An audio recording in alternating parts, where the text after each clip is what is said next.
The Legend of the Dugong. Once upon a time, in a bustling commercial warehouse, there was a woman whose last name was unknown, but people still called her Mother Donkey.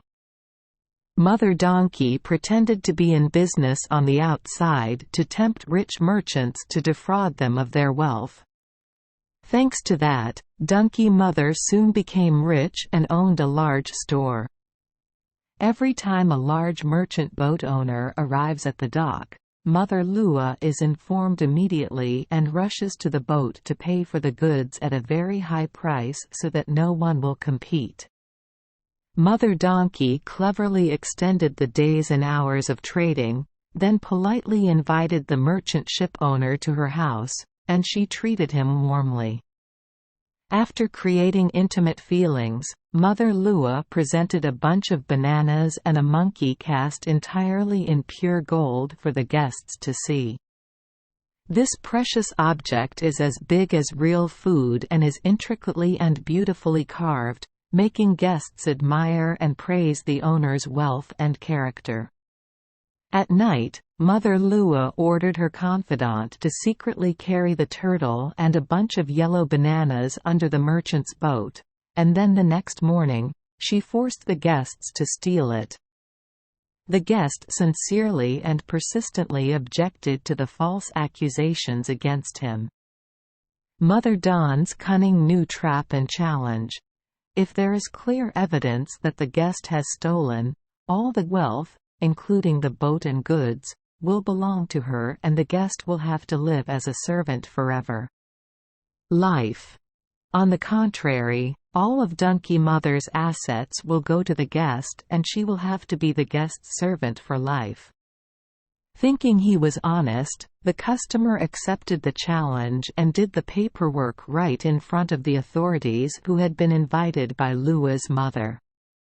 When we searched the merchant's boat, we found that with this way of deceit, Mother Lua quickly became rich, not losing any money and having many servants to serve her, who were the merchant boatmen who fell into her trap.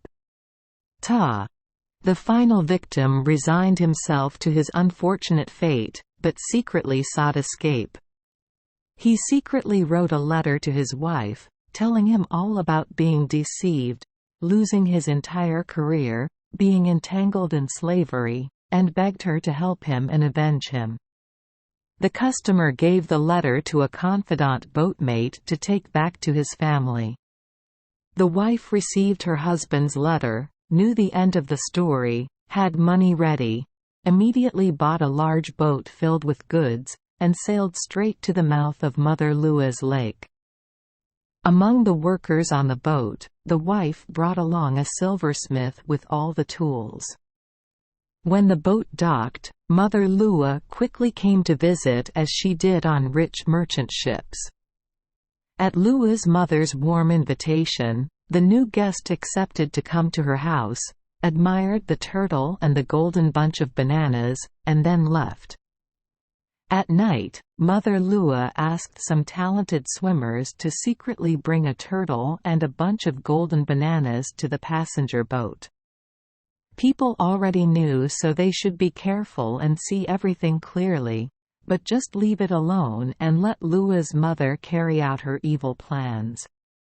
When the swimmers were gone, the silversmith ordered the boat owner to blow up the bellows, put the golden turtle and golden banana into the fire and soon turned into gold bars.